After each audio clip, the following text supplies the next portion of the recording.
All right, guys, welcome back to the Other Pill podcast. Today I have a special guest, Laido. He is a world-class circus performer. He's currently a performer in Cirque du Soleil, and he currently holds a world record of being able to juggle 11 rings at the same time without the help of any holster. A record that only 4 other jugglers in history have ever been able to achieve. So welcome to the show, Laido. It's a pleasure to have you here. Really excited to be here, and thanks for the opportunity. Yeah, no problem. So why don't we get started with sort of your background? Because I'm always curious about how people get into the whole circus journey. What started you on this path to juggle? All right. Well, as you know, I'm coming from a Russian-Hungarian circus family. So growing up, I would say I lived like the typical life of a circus child, which meant basically that my parents were trying out all kinds of different skills with me to figure out what it was that I supposed to be the most talented at. So typical things like unicycling, the things that you can find in circus. Truth is, as much as I have tried or they tried, I didn't really seem to progress the way my parents were hoping I would. So quite early on, everyone, and even I, believed I wouldn't become a circus artist at all. When I became interested in juggling, contrary to what most people believe, I was already, I think, 16, which is regarded quite late. Most jugglers who get to do it professionally, at least like back in the day, started most often juggling at the age of 6 or so. So to start at 16, all my friends and relatives who came from circus believed I'm trying kind of the impossible. Almost everyone even trying to convince me that if I want to become an artist, why don't I choose, something easier, something that would suit me more, so to speak. And I can't really blame them, because it was kind of a common belief in circus that if you didn't develop anything until the age of 16, it's kind of pretty much over, since the competition you will meet is so strong that you really won't have much chance to achieve really anything significant. So this wasn't kind of a discreet, indirect advice either, because hearing things from others like, you don't really got the talent, you started late, you should do something easier, those kind of things were kind of the daily regular that I had to take in. And it was just one of those things where even if I didn't create excuses for myself, I do believe people delivered me quite a big bunch of them. For them, I basically set myself up for definitive failure. They were kind of right, because it really didn't work out as well as I was initially thinking when I just started out. And it wasn't because of not putting enough time or work in. I remember I practiced sometimes like 7 hours, 5 times a week without actually making any significant progress. Of course, I got a little bit better, but it wasn't how I expected to progress at all. Especially after a really bad performance, I kind of started to go to extreme measures. I started to practice 9 to 10 hours a day. And what I also decided to do was, I heard a lot about sports psychology back then, so I decided to read everything I kind of could lay my hands on and read about sports psychology, success and achievement. And one of the first an idea that I had was the idea of interviewing. I specifically got this idea from Napoleon Hill's book, Think and Grow Rich, because he interviews, the richest people in the world, and that was kind of how he made his fortune. I was thinking, well, how about if I just interview all the best jugglers who kind of already achieved the things I wanted to achieve? So I made it kind of my most important task to finding them, interviewing them. And luckily, because of my background, I could get actually access to them really easily. So I asked them questions like, what are the specific things that I should do or avoid and be aware in practice? Is there anything they do differently that makes them more successful? Or what are the mistakes they see that others usually make? But actually, in my case, questioning them, it didn't work really, because when the time came for them to answer, it often came off as like a bad graduation speech where they said well, you have to love what you do, you have to work hard. And I was thinking I'm already doing this stuff. Hearing these kind of answers over and over again, because it wasn't just one guy. I interviewed literally everyone I could find. And after the 10th or 20th time repeatedly listening to these same kind of answers, which were all similar and unclear, I kind of understood that it's not that they don't want to tell me, they were just not clear about it. Whatever they were doing, they just did it. the funny thing is, when I had that experience, just as it happened, I attended a class for drawing. And it's a class where they teach anyone to draw not only decently, but actually really, really good pictures. And all that progress maybe like in 1 or 2 days. And it was because actually the only thing I seem to have really talent at was outside of circus, and that was drawing. Like I was drawing all my childhood and stuff before I started juggling. And at that point I really thought maybe I was wasting all my time to become good at something I wasn't supposed to be talented at, while the thing I was actually talented at was going to waste. That's when I saw the advertisement for this class. So I went there, and when the class started, I was surprised for a couple of reasons. And it was because the principles they were teaching in drawing were most of the time how I was already going about it. And I remember thinking, how can that really be if I had never been taught how to draw before? I also kind of assumed that everybody would go about drawing the same way, but they didn't. So the basic principles that for me personally never came to my mind were new to everyone else, but I was kind of applying them without ever being taught. When we did our first drawing, which is made in the class kind of like a comparison, so you can compare how much you evolved during class. You make one before you learn the techniques and one after. And when we did the first drawing, the instructor, she came up to me and she said, "It's already kind of good. Have you ever attended this class before?" And of course I told her it's my very first time, and she said something that really clicked for me, because she said, in that case you might be a natural, like a natural talented person.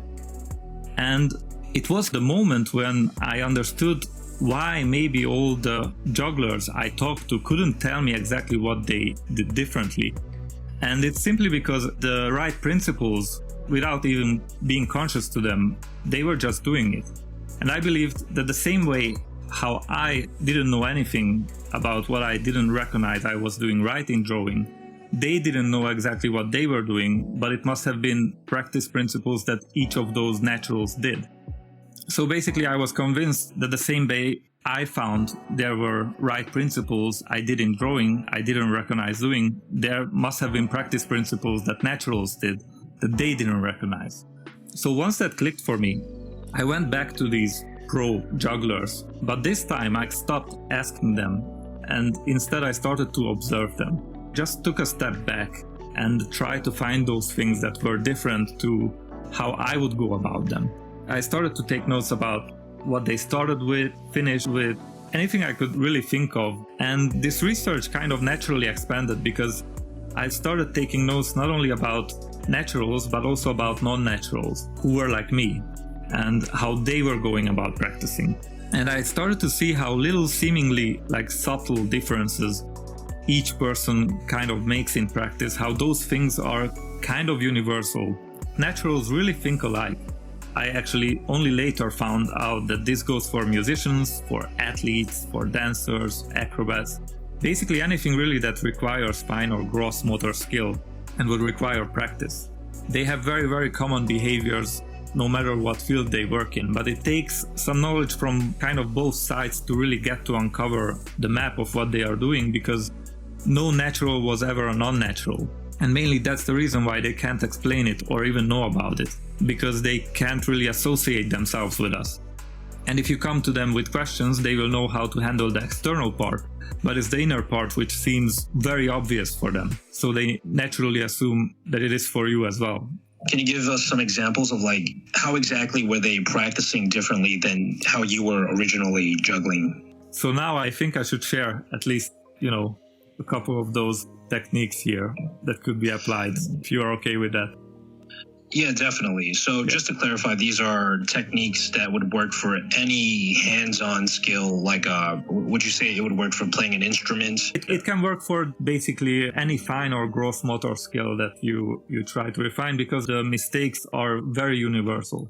Yeah, sure. I'm definitely interested to hear what these techniques are. Cool, man. I will go over a couple of things so it actually makes sense, and I really try to condense it into the shortest form. So the first thing I actually realized early on is that people, when they start out practicing a skill, usually at the very beginning of the process, they tend to progress quite rapidly. But after getting some progress and achieving some results, once there's a certain progress level that has been achieved, the progress kind of starts to slow down gradually. And I always wondered why that is, and is this something that happens for everyone? Because many people believe that it's the normal tendency of progressing to slow down as you get better at a skill and it gets more difficult, but actually it's not necessarily the case. People think just because something got harder, it's a reason enough for the progress to slow down, but it's very relative. For example, if someone who is used to lift 40 pounds, lifting 45 will be easier than someone who never lifted trying to lift 30. So it's all very relative to someone's current level, what is difficult or what is easy. And if we think about the question why progress itself happens, it's nothing else than our body and mind trying to adapt to the stress we are putting it through. Like that's how our muscles grow, by the way of adaptation, trying to adapt to the stress we put it through, and that's how our skills advance as well. And the actual mistake that happens almost on a universal level is that people stop doing what essentially worked for them at the very beginning when they just started out practicing a skill. So whenever we are just starting out learning a skill from zero, what happens is we are immediately pushing our limits to the maximum amount.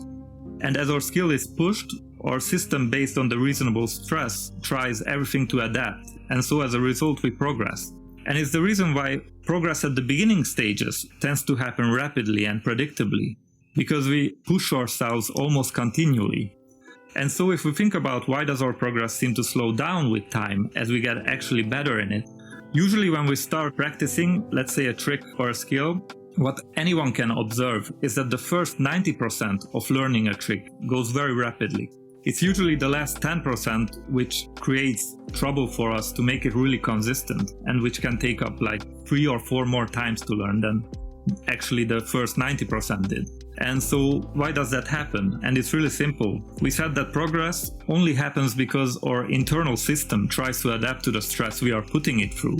And so when we just first started out practicing something, there was a lot of stress and it pushed us a lot. But once we kind of learned 90% of it, gradually, as we became better, it didn't push us as much anymore. And people start to believe, maybe it's better if I don't even advance or try something harder before I master this one. But actually, if we want to continue progressing, in that case, we should switch to something more difficult that still pushes us. And once we reach in that more difficult thing, the 90%, we can come back and kind of polish up the last 10% of the previous trick. One of the things, like a great example I heard about is a guy called Shawn Lane. And the way I heard about him was at a point when I was interested about learning to play guitar. Actually, I never started. I just kind of did a lot of research and then never even started it. And I knew nothing at the time about how to play a guitar, and I still don't. But while doing the research, what I often like to do is find the very best who kind of ever was in that area when it comes to technique. And when I was searching around for who the best guitar player is, this guy's name kept popping up, called Shawn Lane, who probably didn't become as famous as he should have been. But the things that I've heard about this guy is that if you try to play guitar and you watch him play, it's like literally impossible how fast he can play. And it's not like a little more impossible than anybody else who plays guitar. It's like everybody else at the top, and then there's him. And between them is this giant gap. He might have not written the best music, but he was like, as far as guitarists say, he was like technically perfect. And I found this interview with him where someone asked him, how do you build up the speed? Like, how do you learn to play that insanely fast and technically right? And he said, I do something that is not the way most people teach to do it. What I do is I play the scale and the guitar lick faster than I can play it. I try to play it faster than I can play it, and I screw up as I try to do it that way. But I keep playing it faster than I can play it, and I try to adapt myself to the speed. If I move back a slight degree from my limits, coming back from that point, the speed doesn't even seem so hard anymore. So rather than how anybody else who teaches it, that is to do it slow and build up the difficulty step by step and go a little bit faster and a little bit faster, he said the important thing is like learning the basics, right? And then soon as you have the basics kind of done, then from that point on, train on your limits. Like try to adapt yourself to the stress rather than going slowly, one step at a time. Like it doesn't mean you have to overdo it and like rip your arm off, but doing it slightly more than your current limits are, and get yourself out of your like comfort zone regularly. Okay, so is that what you did with juggling? Like you got good at juggling 4, and instead of like polishing it so you could juggle 4 perfectly, you were like, okay, I'm going to juggle 7 and 8 at a time. You know, I learned, let's say, 4 rings. Before waiting to go to the next step and kind of trying to master 4 first, I kind of moved on and did 5. And once I got better a little bit in 5, I came back to 4, and it was so much easier to polish it down. Like it's faster and easier, because you have to see it like this, as if there's like a rubber band that is pulling you. That's like what the first 90% of mastering a skill represents. Like let's say in my case it was 4 rings. Like I kept pushing myself and it was pulling me to progress. But once I was so close to getting actually the trick, but still not consistent, kind of got the tricks but still not really. So when I moved on to 5, it was pushing me again. And because that was much more difficult, once I got better in that, I could come back to 4 and it was working. It was working so much better. And I kept doing it till I reached 11. Okay. Yeah, that definitely makes sense. But I'm curious, like, because you're at the very, very top of the world. You're basically like that guitarist that you mentioned for guitar players. You're like that person for juggling rings, basically, because there's only a handful of other people who've been able to do 11. So my question to you is, yeah, this technique that you're mentioning to me now, it makes sense and all for progressing fast, but is there like a different technique that gets you to the very, very top of the game? Yes, definitely. So we can actually use this in a very different way, because that was just the basic idea how actually progress works. But the actual technique, because we said like it's already the exact opposite how everybody else approaches it. But this same problem can also happen in another way. For instance, let's say you're a musician, and as you learn to play some songs, the natural tendency is that you start to fill up your practice session with going over the things that you kind of already learned and can do, and where you aren't really pushing your skill as much anymore. And this process of going through and adding to your routine more and more things that you already can do, it really happens gradually.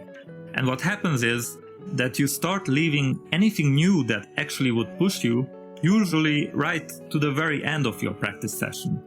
And as you do that more and more, as you fill up your practice session with the things and start with the things you already can do and is part of your routine, the priority kind of slowly changes from pushing your skill to practicing your routines instead. And if you ask most people where do they put the new stuff in their practice session, the beginning, the middle, or the end, most people would say that the best time to practice something new would be at the end of a practice session. But what's the explanation behind it that they make for themselves? Usually the answer is that you need to go through your routine skills, not only to warm up, but build up the difficulty systematically. The second reason might be that you need to practice your routine moves so to not to lose them skill-wise, so to speak. And once you did those, then perhaps you can move on to something more advanced. But what they don't take into account at all is their energy and focus level. Because what ends up happening is by the time you get to the new stuff, which you've put to the very end of your practice session, you have already used up most of your energy and kind of quality focus. At the beginning, we have what we would call quality energy, which is full of focus and activity. And I believe that's the kind of energy that you really need in order to overcome your current skill level. But obviously, as you go towards the end, it becomes just energy that is neither focused nor active. It's kind of still usable, but usually there's not much focus left in it. It's just a tired state far from what you would need for effective progressing. In which case, the question becomes, why are we usually trying to accomplish something new that overcomes our current skill level when we are in a worse state than when we started out? If we usually decide to put our new most demanding thing that is new to us and which overcomes our skill usually right to the very end, we literally try to reach something that is hard even when we are full of energy at a time when we are in a worse shape than when we started out. So it's actually the exact opposite of what naturals do. Yeah, I got a question. So does this mean that, let's say you're a musician, or actually let's use dancing for an example, because I dance. Most dancers will warm up for maybe 15 minutes. They'll do part of a routine that they know before trying out new things. So your suggestions actually don't really warm up. No. You should do stretches and stuff, but... Yeah, actually, I will get to this right now, because what naturals do, they keep the priority, of course, on the new stuff and start with it as soon as they can in their practice session. But they warm up, get ready, and start with the new thing as soon as possible. It's really important that they have kind of an on-ramp, because most people, when they warm up, they do the same thing what usually people do in trying to master a skill. Like they try to get it perfect before moving on. But actually what you need to do is warming up and building up the difficulty as fast as possible. And you don't necessarily wait until you have it 100% right, because you have to keep in mind that the thing that you really want to reach in a warm-up phase is just warming up, like getting yourself ready. It's not to do something perfectly, it's just to warm up as fast as you can. And once you really warmed up, then you move as safely as you can over to the most demanding thing.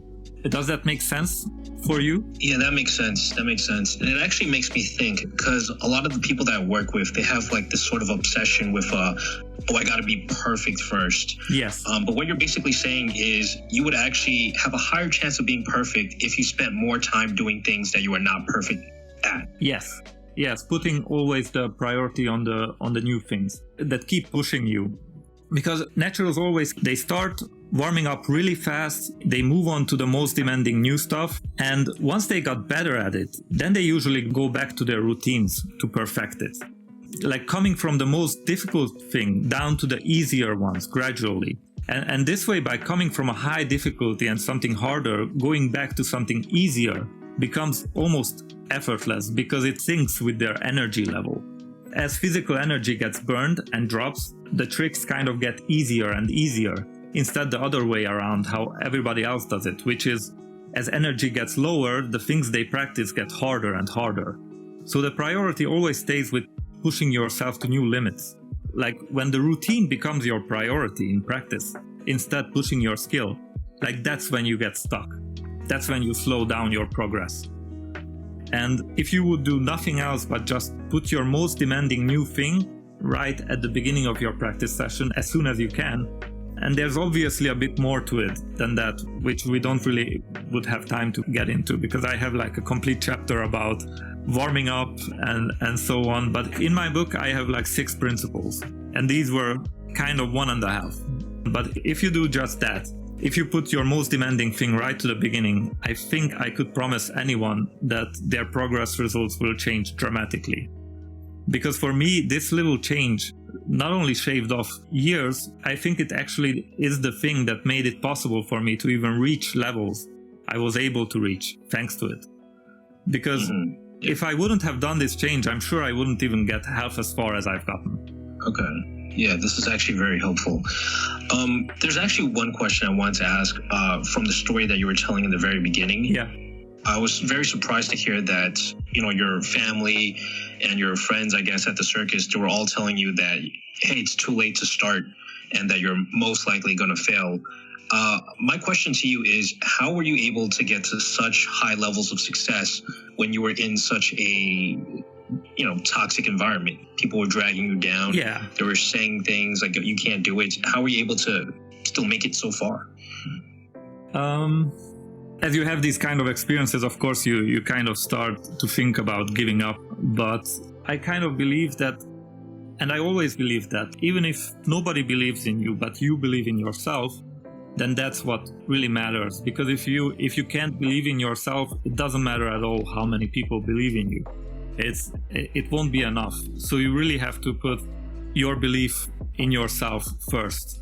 And because many people think that they need, they need assistance, need support, but also people say, which in my case, it wasn't like that at all. Like, you shouldn't listen to all the negative talk, but in retrospect, if I look back, I'm kind of thankful right now to the people who were always trying to a little bit get under my skin, because they were the ones who were really reminding me, I think, of my goal every day.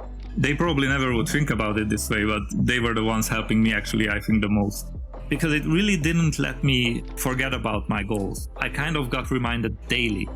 And there's like this story about the crabs in the bucket. I don't know if you heard about it, but they say like you need to put 2 crabs in the bucket while preparing them, because one will kind of drag the other one down. It doesn't let the one escape.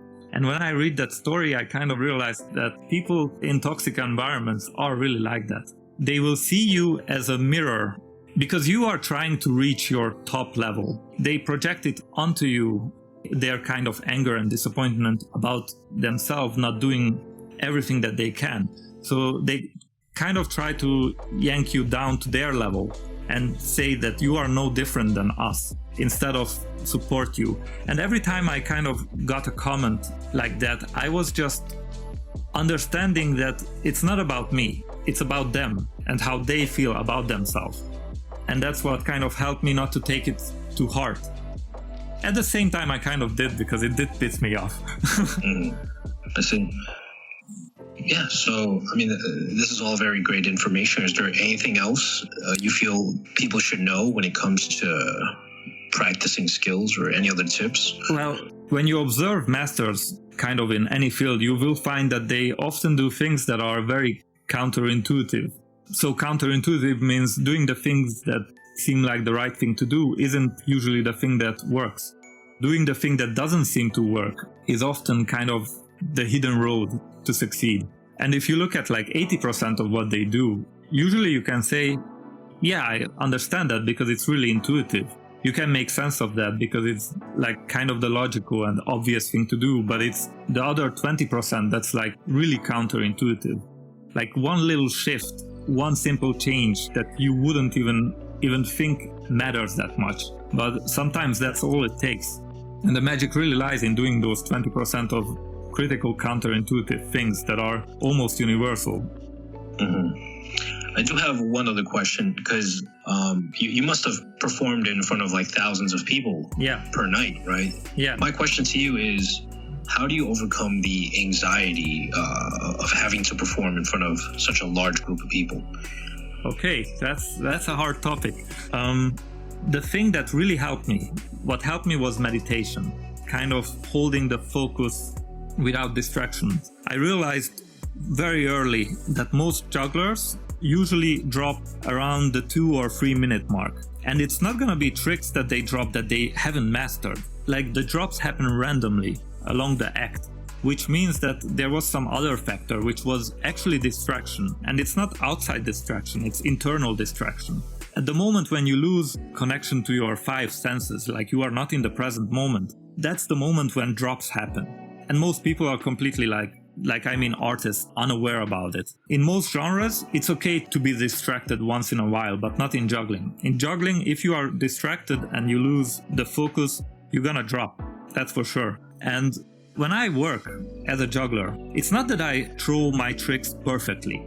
You kind of have vague throws, but if you are present enough, you can correct the mistake in time while you are seeing it. Of course, first of all, the mistake shouldn't be too big, but there's always gonna be some throws that are not perfect, and you have to be very present to see that it deviated from what's ideal and how I will, in the moment, correct it. And most people who don't meditate, for instance, they get caught up in the mistake. Like they see the mistake, they immediately start to think about the mistake. They also start to think about how they're gonna fail. They kind of get a mini panic attack, and they lose instantly touch with the present moment, and they lose the moment to actually correct it. So a big part of it is really being present. And the other thing is, if you are really present, you will not get into the headspace where you kind of get nervous, because in order to become nervous, you have to imagine negative pictures. And most people don't realize that they are imagining negative pictures, which goes into a feeling where they get nervous, and that nervousness can go into the physical as well, where they are actually shaking. I remember as I was kind of like physically shaking because I was unaware about how before I even go out, I imagine all the mistakes I'm gonna make. So being present, even in warm-up, of your thinking patterns is very, very important. It really is about being in the present moment, and that can't be achieved without meditation. Curious, what sort of meditation did you practice? I do a regular Vipassana, but I do it in a special way. I have these arm bracelets, like beads. I know where one begins and where the other ends. And so what I do is, first of all, I set a timer for around 10 minutes. But actually, it's better to start with 5 minutes. I set the timer for 5 minutes and I start only concentrated on the breathing. Breathing is a good subject to concentrate on because it's usually something that's very automatic. Also, it's very boring. It's not stimulating. So if you have the will to keep your thoughts on that, then it's really something that you have control over, that indicates that you have control. So I start to concentrate on my breathing, and every time I get distracted by my thoughts, I have this bracelet where I put one bead over so I know that I made one mistake. And I continue concentrating on my breathing. And so within 5 minutes, when the 5 minutes is over, I will see how many mistakes I did. And if I mark them down on a page or something and I keep practicing, I will get better at it. Like I will start to make less and less mistakes. And to do a clean show, I have to be able at least to concentrate for 5 minutes without any distraction. If I can do that in meditation, actually in the show it's much, much easier. In the show, I don't have to concentrate all the time. I do get breaks, and it's also more stimulating. So if I can do it in the meditating environment, then I definitely can do it in the show, if that makes sense. Yeah, that's actually very helpful. I've never heard of that sort of technique done before, but it does make a lot of sense because you can track like what actually happened during the session. Yes, it does help. Yeah, so I think we covered a lot of information today. Before we wrap up, where can the audience members find you and your videos and your content in general? I think the best place to go is my general website, which is laidodittmar.com. LAIDODITTMAR. If I put anything out, that's gonna be the place. Okay, great. And I do have like one fun wild card question at the end of the podcast. I think this one's a pretty good one. I'm not sure, but I'll throw it at you. So my question is, what is something on your bucket list that you have not crossed off yet? Something like a major goal. It could be a major goal or experience. All right. That's a good one. Okay, but that's a crazy one. But I will tell you the crazy one. As my major goal in life, I keep thinking about having my own show. Kind of like Cirque du Soleil, but a theater environment. And for most of the things, when I think about what motivates me, like that's the number one thing that I always come back to. And even if it takes a lot of years, like when you asked me, I was thinking, oh, maybe I should give another answer, but this is the answer I could give. Yeah, that's amazing. That's amazing. Well, hopefully. Hopefully I still have time. Hope you can do it. Yeah. But all right, man. Thank you for coming on the show. And yeah, that's it. Thank you very much. And keep in mind, everyone, the quote is kind of half right, that practice makes you perfect, but actually only perfect practice makes you really perfect. So perfect your practice. And when you say perfect practice, you mean doing things that you're not perfect at. Yeah, as well. Is the perfect practice. As well, definitely. I see. All right, man. Thank you so much. Thank you so much, too.